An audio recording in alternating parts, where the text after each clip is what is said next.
al Evangelio de Juan, capítulo 6.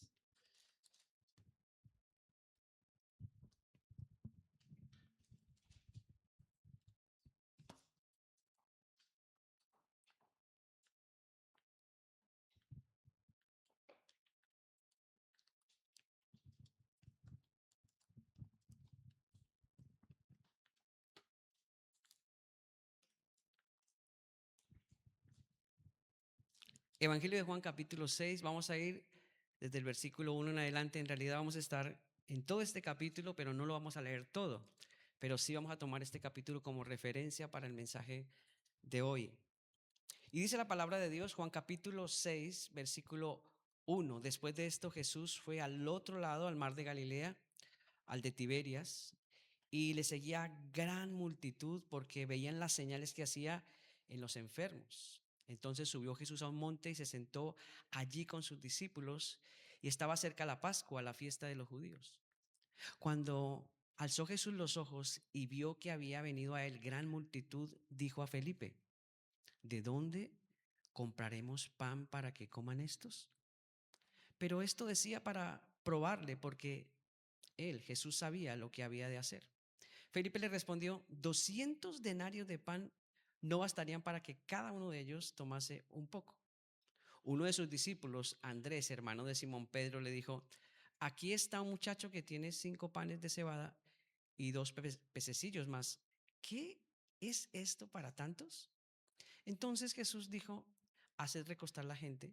Y había mucha hierba en aquel lugar, y se recostaron como un número de 5,000 varones. Y tomó Jesús aquellos panes, y habiendo dado gracias, los repartió entre los discípulos, y los discípulos entre los que estaban recostados, asimismo de los peces, cuanto querían. Y cuando se hubieron saciado, dijo a sus discípulos: recoged los pedazos que sobraron, para que no se pierda nada. Recogieron pues y llenaron 12 cestas de pedazos que de los 5 panes de cebada sobraron a los que habían comido. Aquellos hombres entonces, viendo la señal que Jesús había hecho, dijeron: este verdaderamente es el profeta que había de venir al mundo. El tema de hoy es fe que va más allá de los milagros. Fe que va más allá de los milagros. ¿Cuántos están esperando un milagro o están pidiendo por algo? Creo que todos, ¿cierto? De algún modo pedimos a Dios porque creemos en un Dios que hace milagros. Y yo quiero en esta mañana pensar en lo que experimentó esta gente, ¿no? Ver, contemplar, imaginarme esa escena tan maravillosa, ¿no? Es, creo yo, uno de los milagros más conocidos en el ministerio de Jesús. Y como es usual en ese momento, ante esa realidad, ante ese poder, mucha gente le seguía. Y pienso en este sentido que Jesús nunca ignora la necesidad que tú y yo tenemos, así como no ignoró la necesidad de aquella gente. Y hace una pregunta, aunque él sabía lo que iba a hacer, ¿no? En ese contexto, ¿de dónde compraremos pan para que coman estos? Es como para que los discípulos cayeran en contexto si realmente sabían quién estaba delante de ellos y la magnitud de lo que iba a pasar. Felipe y Andrés caen en cuenta y dicen: por mucho de que hagamos o compremos, no vamos a poder abastecer el problema que se avecina. El milagro demuestra que Cristo tiene autoridad sobre aquello que nosotros consideramos imposible. Y lo vemos en las palabras que dijo tanto Felipe como Andrés. Es una magnitud tremenda de este milagro, pero es imposible. Juan no nos cuenta este acontecimiento solamente para que admiremos el poder de Jesús, que lo podemos admirar, pero ¿a qué va Juan el evangelista cuando escribe todo su evangelio y parte en este sentido del capítulo 6? El problema comienza cuando la multitud ve el milagro. Reconoce que Jesús es el profeta esperado y pretende convertirlo en rey a la fuerza, dice el versículo 15. Pero entendiendo Jesús que iban a venir para apoderarse de él y hacerlo rey, volvió a retirarse al monte. Habían visto una señal que era correcta, él lo podía hacer, pero estaban comenzando a interpretar esta señal de una forma incorrecta. No es algo solamente de la gente de ese tiempo. Aún en este tiempo, nosotros también podemos llegar a malinterpretar el poder de Dios obrando en medio nuestro. Eso es como muy humano, ¿vale? Querían a Jesús como proveedor de pan, pero todavía no comprendían que Él era el verdadero pan de vida. Y aquí encontramos una advertencia para nosotros como iglesia. Primero, podemos buscar las manos de Dios sin buscar el corazón de Dios. Y segundo, podemos celebrar sus milagros, sus respuestas, sus provisiones, sin entender realmente lo que esto significa para nuestras vidas. Por eso el tema de hoy es fe que va más allá del milagro, ¿vale? Vamos a contemplar entonces el desarrollo de este pensamiento en tres aspectos. Nuestra fe debe ir más allá de los milagros, primero, porque los milagros despiertan esperanza, ¿o no? Cuando sucede un milagro, eso despierta en ti una esperanza única. Y si es algo que tú estás esperando por años, si es algo por lo que tú has clamado, si es algo por lo que tú has tenido que sufrir, llorar, de repente el Señor en su divina voluntad y soberanía te lo otorga. Oh, eso genera una esperanza de futuro. Y dice, ya tengo por fin ahora, como que veo mejor mi panorama, ¿no? Genera esperanza. Lo que Juan declara en 6:14, este verdaderamente es el profeta que había de venir al mundo. Esa es la esperanza que él generó a los 5,000. Dice, por fin llegó este hombre del cual hablan las escrituras. La multitud presencia ese milagro y su primera reacción es reconocer que Jesús tiene una relación con algo que había dicho Moisés en el Deuteronomio. Deuteronomio 18:15. Dice ahí, profeta en medio de ti, de tus hermanos, como yo, te levantará Jehová, tu Dios, a él oirás. Entonces hay como un eco del pasado diciendo, lo que dicen las escrituras en el Deuteronomio, lo que dijo Moisés de parte de Dios, que se levantaría un profeta, mejor aún que Moisés, y nos hablaría el corazón, traería esperanza, traería restauración, traería paz. Estaban súper impresionados por ese hecho. Moisés había anunciado algo glorioso. Por tanto, en el desarrollo de la revelación bíblica, esa expectativa encuentra su cumplimiento definitivo en Cristo Jesús. Sí, evidentemente, lo que ellos decían era real. Ese era el profeta del cual hablaba Moisés, quien no solamente Jesús habla de parte de Dios, sino que era el mismo Hijo de Dios encarnado, revelado ahora para que todos en esa generación, en este contexto, supiésemos la magnitud de esa grandeza. El escritor de Hebreos en el capítulo 1, versículo 1 y 2 dice, Dios habiendo hablado muchas veces y de muchas maneras en otro tiempo a los padres por los profetas, versículo 2, en estos postreros días nos ha hablado por el Hijo, a quien constituyó heredero de todo y por quien asimismo hizo el universo. También vemos que cuando nace la iglesia primitiva, el libro de los Hechos registra algo interesante allí en el capítulo 3, versículo 22 y 23. Es el contexto de la iglesia naciente. Hechos 3:22 dice, porque Moisés dijo a los padres, el Señor vuestro Dios os levantará profeta de entre vuestros hermanos como a mí. A él oiréis en todas las cosas que os hable. Versículo 23. Y toda alma que no oiga a aquel profeta será desarraigada del pueblo. Qué sentencia ya de antemano desde ese momento, ¿no? No solamente mirarlo, apreciarlo, ver su milagro, sino que Moisés deja claro, tienen que oírlo. Tienen que oírlo, porque el que no lo oiga con detenimiento, Moisés dice, será desarraigado del pueblo. Por eso, el milagro de los panes no solamente resuelve en ese momento una situación temporal, una necesidad puntual, sino que también despierta la esperanza de que Dios está actuando nuevamente en medio de su pueblo. Y qué privilegio es, hermanos, cuando en este siglo podemos notar que Dios puede manifestarse en medio de su pueblo. Y podemos decir, qué bueno, Señor, que no es solo está ese mover en tu palabra, que no solo son los milagros que están escritos ahí en la Biblia, sino que hoy también te manifiestas en medio nuestro y nos das el privilegio de ver tu mover. Esta señal les recuerda a ellos y nos recuerda a nosotros que Dios no está ausente. A veces como que decimos, ¿no? ¿Dónde estará Dios? ¿No les ha pasado eso? Hay situaciones que te llevan contra las cuerdas y tú te preguntas, ¿dónde está, Señor? Estoy contra las cuerdas, ¿qué hago? Pues Dios no está ausente. Tiene poder y lo más interesante es que sus promesas siguen siendo verdaderas. Por lo tanto, necesitamos entender hoy que la esperanza cristiana no nace de pensar que todo saldrá como nosotros queremos, sino debe ser más bien quién es Dios y que podemos confiar en Él. Esa debe ser nuestra esperanza, en quién es Dios y que podemos confiar en Él.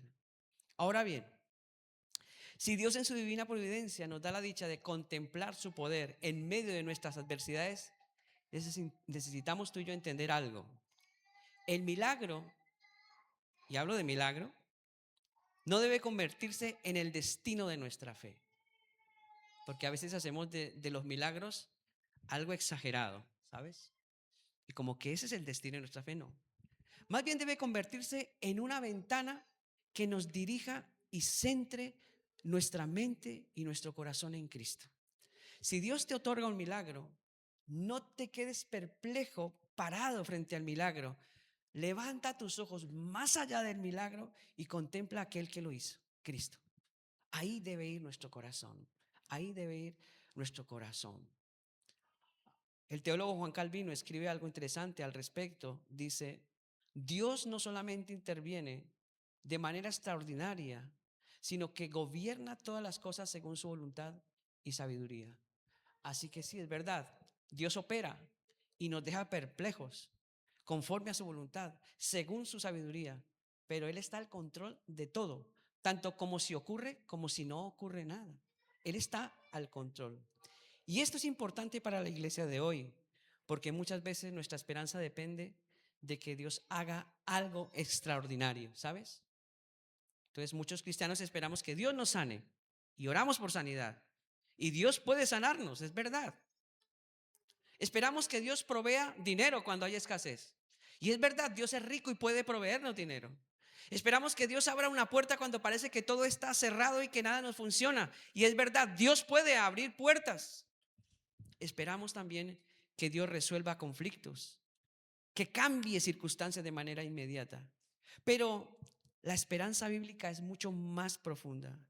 Esperamos porque Cristo reina, porque Dios es fiel y porque nuestras vidas están en sus manos.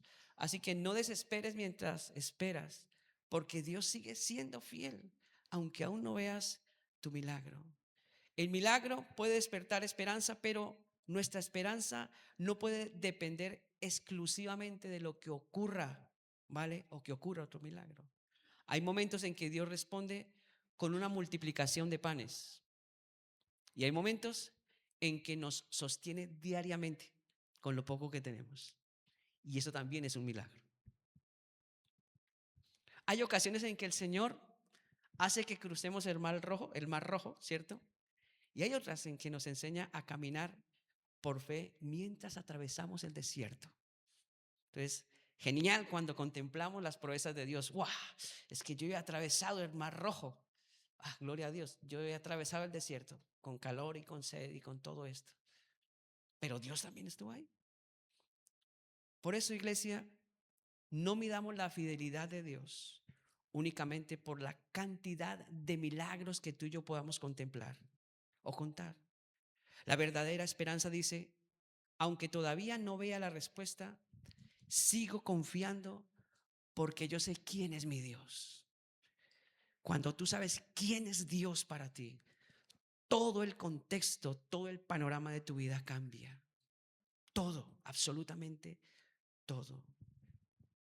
Esta semana tendríamos que identificar aquella situación en la que nuestra esperanza está dependiendo de un resultado concreto.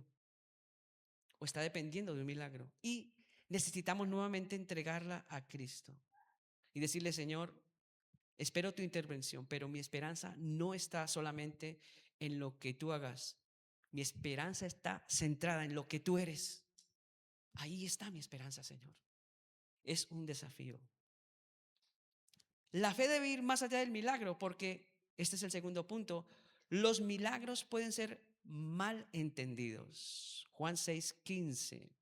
Pero entendiendo Jesús que iban a venir para apoderarse de él y hacerle rey, volvió a retirarse al monte él solo. Si seguimos contemplando el mismo capítulo de Juan más adelante, en el versículo 26 y 27, mire lo que dice. Respondió Jesús y les dijo, de cierto os digo que me buscáis, no porque habéis visto las señales, sino porque comisteis el pan y os saciasteis. Malinterpretaron la cosa. Trabajad no por la comida que perece, sino por la comida que a vida eterna permanece, versículo 27, la cual el Hijo del Hombre os dará, porque a este señaló Dios el Padre.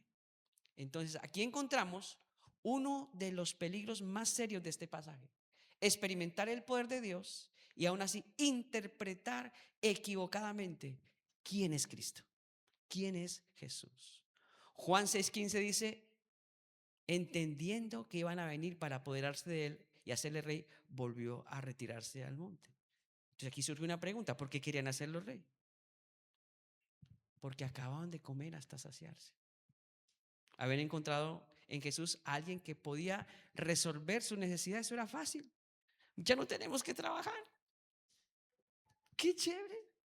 Peguémonosle, dejemos que nos dé una charla y después hay comidita. Eso es genial, una vida genial. Entonces murió la gente y Jesús lo deja registrado. Ustedes me siguen solamente porque se saciaron. Aquí no hay una realidad de comunión, aquí hay una realidad de que tú quieras realmente conocerme. Lo único que quieres es saciar tu vientre. Ellos habían visto una señal verdadera, pero llegaron a una conclusión equivocada. Querían convertir a Jesús en el rey que respondiera a sus expectativas políticas, sociales y materiales. Porque es verdad que ellos vivían en la opresión romana, estaban bajo un yugo muy tirano, sufrían obviamente la explotación, impuestos, etcétera, etcétera. Pero tenían la esperanza del profeta, y cuando llega Jesús dice, se nos acabaron los problemas sociales, políticos, económicos, llegó el que necesitamos, ahora sí tenemos el presidente correcto, se va a acabar la violencia, la guerrilla, va a haber, no, me imagino, ¿no? Lo que estaremos pensando los colombianos ahora con la nueva presidencia. Pero no, la historia dice que eso no ocurre. En Juan 6, 26 al 27, Jesús confronta posteriormente a la multitud y le dice, lo que buscan no lo buscan sino por causa de su estómago. No habían comido todavía el pan de vida real, no conocían el pan de vida. Esta es una de las confrontaciones más fuertes del capítulo. Jesús les muestra que podían buscarlo intensamente y sin embargo buscarlo por razones equivocadas. Y no sé si alguna vez te ha pasado esto, ¿no? Eso depende de lo que, de cómo recibes las enseñanzas, a quién escuchas, eh, a quién prestas tu oído, ¿sabes? Porque hay enseñanzas que pueden llevarte tan lejos de Cristo o tan cerca de Jesús. Entonces tienes que tener tu oído muy afinado para entender que si lo que te enseñan no te lleva a Jesús y te aleja de Él, aunque sea bonito, aunque se vea poderoso, aunque se vea llamativo, como suele ser todo lo que se presenta que engaña, cuidado. Esto nos obliga a preguntarnos, ¿por qué buscamos entonces nosotros a Jesús? ¿Qué es lo que te motiva a ti a buscar a Cristo? Si tienes la motivación de buscarle, claro está, porque yo desconozco eso. Porque también puedes, bueno, pues la verdad, eso de buscar, así como tú dices, pastor, buscar a Cristo, así como tú me lo estás planteando, pues no es mi objetivo del día a día, la verdad. O, pues sí, pastor, yo sí, yo lo tengo claro. Y yo busco a Jesús cada día. Me encuentro con Él, tengo mi tiempo con el Señor, mi comunión. O sea, sí. ¿Por qué buscamos a Jesús? ¿Cuáles son nuestras verdaderas motivaciones al seguirle? ¿Lo buscamos porque Él es digno de adoración o principalmente porque necesitamos que resuelva nuestros problemas? También es una motivación. Bueno, sí, Él es poderoso, así que puede hacer algo por mí. Lo voy a buscar. Y eso generalmente es lo que pasa, ¿no? Cuando la vida nos achucha, ¿cierto? Cuando nos aprieta, cuando vemos que las cosas están saliendo de su. Ahora es tiempo, ahora sí toca buscar a Dios porque las cosas están saliendo del carril. Pero esa no es la motivación correcta. No es la motivación correcta.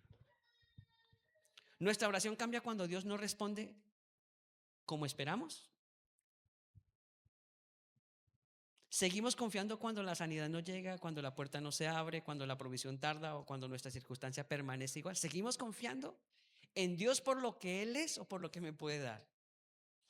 El problema, si ustedes lo analizan bien, no es pedir a Dios provisión. Jesús mismo alimentó a la multitud, dice Juan 6:10. Dice que eran como 5,000 varones, pero podrían ser más, porque podrían estar sus esposas y sus niños. Y las familias judías no eran como las de hoy. Las familias judías eran como la mía, tenían 6, 7, 8, 9, 10. Entonces imagínense 5,000 varones. Entonces, ¿por qué registra 5,000 varones? Porque los varones comen más, ¿o no? Es raro un varón que diga, no, yo no como porque me veo gordo. Eso es mentira. Tal vez en la chica sí. No, es que, pero en un varón no se ve eso. Si nos ponen un buen plato, comemos. Y si nos dan más, mejor. 5,000 varones comiendo. Entonces el problema no es pedirle. Juan 6:12 dice que la multitud comió hasta quedar saciada. O sea que no fue un biscolabis, no fue unas patatitas, un cachito de tortilla y unos entremeses. No, no, no, no. Hasta quedar saciados, dice. Lo registra Juan. Y además también, versículo 3 dice que sobraron 12 cestas llenas. O sea que la comida fue en abundancia hasta que dijeron, no más. O sea, el problema no es pedirle.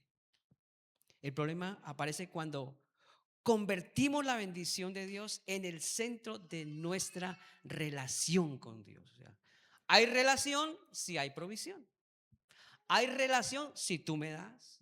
Hay relación si tú me arreglas el problema. Hay relación si tú me encaminas mi familia. Hay relación, pero si no, entonces es un Dios circunstancial. Tú imagínate una relación así de pareja. Bueno, yo te quiero, pero los dólares aquí en casa todos los meses. Yo te quiero, pero yo te quiero. No, yo te quiero por lo que tú eres. Por lo que tú eres. Imagínate si nosotros como seres humanos queremos que nos quieran por lo que somos. Dios, que es mucho más glorioso, cuanto más. Pablo advierte en Filipenses 3:19 algo muy interesante. Dice, el fin de los cuales será perdición, cuyo Dios es el vientre y cuya gloria es su vergüenza, que solo piensan en lo terrenal. O sea, no solo el vientre, sino todo el contexto de lo terrenal. Santiago 4:3 enseña que incluso podemos pedir y no recibir porque pedimos con motivaciones equivocadas. Dice, pedís y no recibís porque pedís mal para gastar en vuestros deleites. El Evangelio, por tanto, no nos invita a utilizar a Jesús para alcanzar nuestros proyectos. Mira, tú puedes ser un hombre exitoso, una mujer exitosa. Dios no pelea con el éxito. El problema es cuando queremos usar a Dios como un títere para nuestro éxito. Ese sí es un problema, nuestro proyecto, ¿vale? La gracia de Cristo no consiste en añadir a Jesús una vida construida alrededor de nuestros propios deseos, no, sino más bien en llamar o llamarnos a nosotros a un verdadero discipulado. Y el discípulo es el que sigue a Cristo, se rinde a Él. Y esto toca directamente a la iglesia contemporánea porque podemos construir una espiritualidad basada en Dios me bendijo, Dios me dio, Dios abrió, Dios me sanó, Pero nuestra fe debe ser capaz de decir también, Dios sigue siendo bueno cuando no entiendo qué está haciendo. Que eso también pasa, ¿no? Porque de verdad la vida cristiana es genial cuando todo te sale bien, cuando parece que tú flotas en una nube de bendición, todo por todo lado te está saliendo perfecto. Y es que yo no sé, parece que yo soy el favorito de Dios. Pero y cuando se cae uno de esa nube y se da contra el suelo, ¿qué pasa, Señor? ¿Dejé de ser tu favorito ahora? No. Una fe madura no solamente celebra las manos de Dios, o sea, cuando Dios provee, gloria a Dios por eso. Aprende a amar el corazón de Dios primero. ¿Quién es Dios para mí realmente? El verdadero discípulo no pregunta únicamente ¿qué puede hacer Jesús por mí? Sino ¿qué quiere Jesús formar en mí? ¿Y para qué quiere que yo le siga? Es una pregunta que todos nos tenemos que hacer. ¿Qué quiere Jesús formar en mí? ¿Y para qué quiere que yo le siga? En este punto podríamos examinar nuestras oraciones durante esta semana y preguntarnos con honestidad, si Dios no nos concediera aquello que estamos pidiendo y quiere que esperemos un poco más, ¿seguiríamos amándolo, obedeciéndolo y adorándolo? Y si en esa espera la vida se pone más recia, si en esa espera la vida se pone más difícil, ¿seguiríamos amando al Señor? ¿Seguiríamos buscándolo? ¿Seguiríamos confiando en sus promesas? ¿Seguiríamos al Señor? Pase lo que pase. Recuerda, tu fe y mi fe deben estar basadas en Cristo y no en los beneficios que Él nos pueda dar. Y tercero, la fe debe ir más allá de los milagros, porque detrás del milagro, este es el tercer punto, hay una realidad más profunda. Juan 6:35, Jesús les dijo, yo soy el pan de vida. Wow. Mira cómo los desenmarcó totalmente de esa escena de saciedad. Ahora que están llenitos, ahora que están tranquilitos ahí sobre la hierba, les voy a decir el porqué de toda esta situación. ¿Se sienten saciados? Genial. Qué bueno es sentirse saciado. Yo me imagino Jesús haciéndolos pensar. ¿A que se siente uno pleno? Pues chicos, chicas, jóvenes y niños, esa experiencia física se tiene que volver una experiencia espiritual. Yo soy el pan de vida.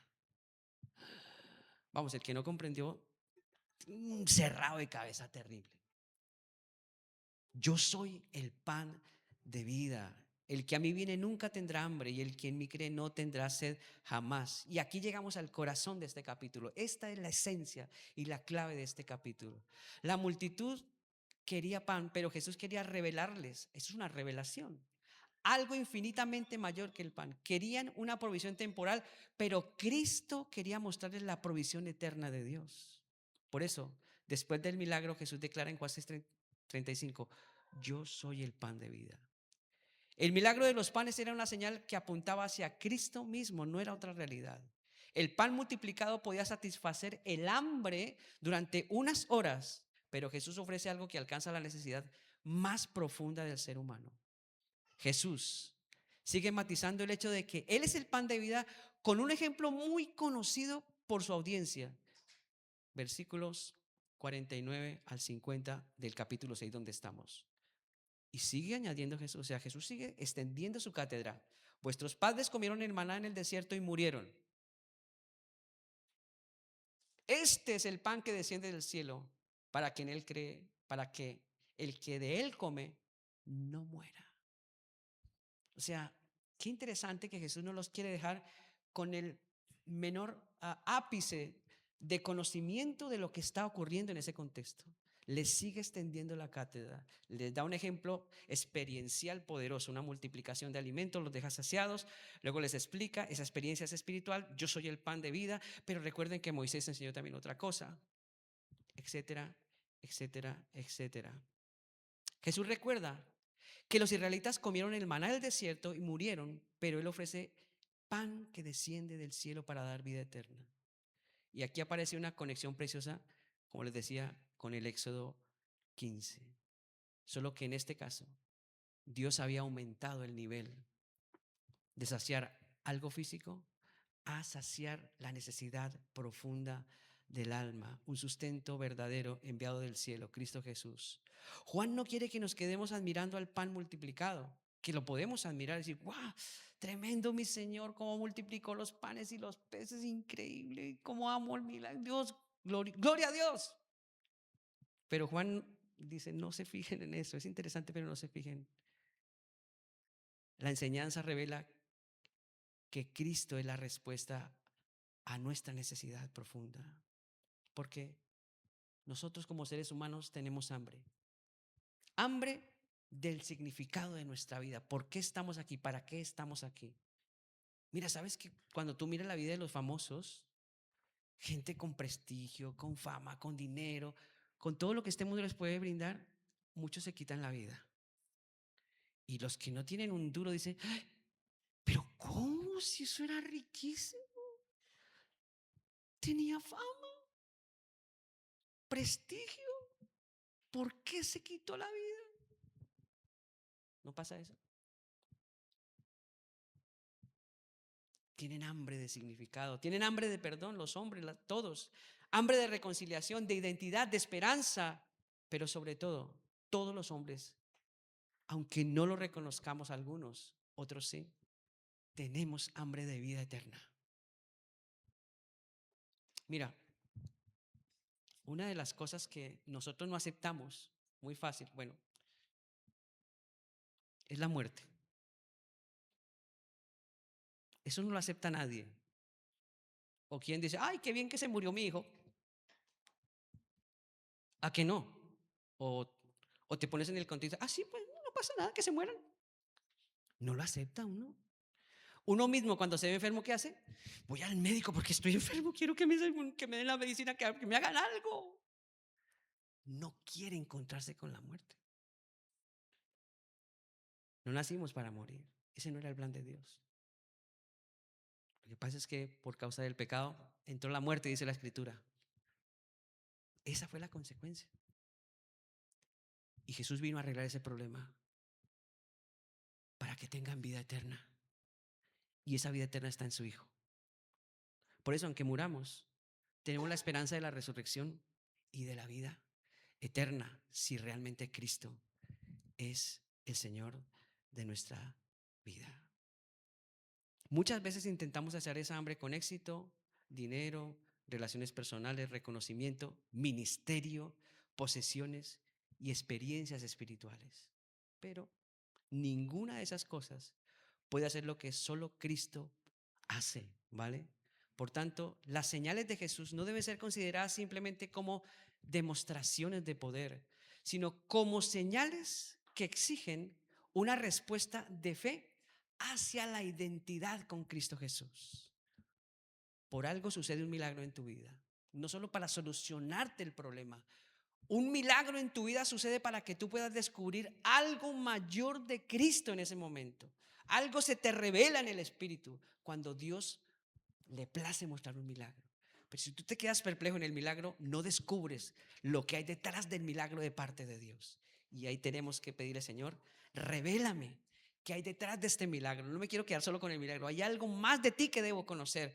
Quiero conocerte más. Hay un coro que dice, quiero conocerte. Lindo suena, pero ¿será verdad? ¿Será verdad? El milagro entonces nos enseña algo sobre Dios. Él no solamente es el Dios que provee cosas, es el Dios que se entrega a sí mismo. Yo soy el pan de vida. Romanos 8:32 lleva esta verdad aún más lejos. Dice, el que no escatimó ni a su propio Hijo, sino que lo entregó por todos nosotros, ¿cómo no nos dará también con él todas las cosas? Mire el orden que Pablo da. Pablo le pone un orden magnífico. Dice, mira, quizás estamos interesados en las cosas de esta vida, de esta tierra. Nuestro corazón está inclinado. Pablo dice, no, mira, te voy a explicar algo. Pablo en Revelación dice, si Dios no escatimó a su Hijo, que era lo más grande, lo majestuoso, lo entregó por ti. ¿Crees tú que Dios no te va a dar juntamente con Cristo todo lo que te falta? ¿Todo lo que realmente necesitas? Pablo dice, claro que sí. Ese es el Dios que tenemos. La mayor provisión de Dios no fue un milagro económico, una sanidad o una puerta abierta. Fue Cristo entregándose por los pecadores en la cruz. Esa fue la mayor provisión de Dios. Por eso nuestra fe puede sobrevivir a temporadas económicas malas. Puede sobrevivir a momentos de enfermedad. Puede sobrevivir aún a tiempos de escasez, de tristeza y aún a la misma muerte. Puede sobrevivir porque Cristo ha resucitado y nos ha dado esperanza. El creyente puede atravesar la temporada que quiera, pero Cristo permanece ahí, sigue siendo fiel. Y si tenemos a Cristo, tenemos el pan de vida que necesitamos. Aquel que sostiene nuestra alma, hoy nos conduce a la vida eterna. Por tanto, necesitamos identificar qué estamos utilizando actualmente para intentar llenar el espacio que solamente Cristo puede llenar y tomar una decisión concreta.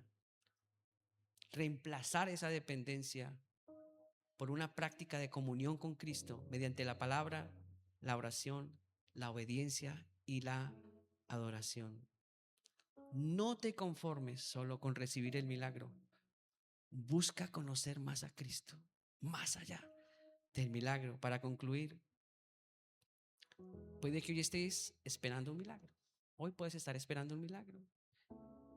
Y está bien llevar esa petición delante del Señor con confianza, pero no permitas que la ausencia de un milagro te haga pensar que Dios está ausente.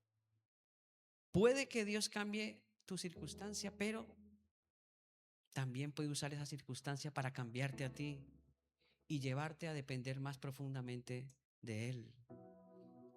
No busques solamente las manos que te dan. Busca el rostro de Dios que lo entregó todo por ti. No ames solamente las bendiciones. Aprende a mirar al dador de las bendiciones. No construyas una fe que funciona solamente cuando Dios responde como quieres. Construye una fe que permanezca firme porque Cristo es suficiente. Esta semana, cuando entres en una necesidad, ora por el milagro, pero después dile: Señor, aunque todavía no veo respuesta, tú sigues siendo mi esperanza. Tú sigues siendo suficiente para mí. Y cuando Dios haga algo extraordinario en ti, no te detengas en el milagro. Pregunta: ¿qué quiere revelarte Dios acerca de Él, acerca de Cristo? Porque los milagros pueden llenar nuestras manos por un momento, pero Cristo puede llenar nuestra alma por la eternidad. Señor, gracias por tu palabra. Tu palabra es verdad, Señor. Qué bueno es contemplar tu poder, es maravilloso tener experiencias poderosas, ver cómo tú obras. Pero no nos dejes quedar hipnotizados. Déjanos conocerte más, Señor. Déjanos ver el propósito de tu mover detrás del milagro, lo que hay realmente allí. Conocerte a ti, Señor. Experimentarte más en nuestra vida. Padre, porque realmente tú eres suficiente. Tú eres suficiente. Tú lo llenas todo en todo, dice tu palabra. Tú nos dejas, en ti estamos plenos, Señor. Así que yo ruego para que nos ayudes a contemplar a Cristo, a mirarlo a Él, a amarlo, a tener comunión, a conocerle mejor, a servirle mejor, a adorarle, a buscarle con hambre, Señor, así como estos 5,000. Oh, Señor, que podamos encontrar en Jesús ese pan de vida y que cada día podamos saciar nuestra hambre en ti, Señor. Te lo pedimos. Rogamos, Señor, por esto, en el nombre de Jesús. Amén.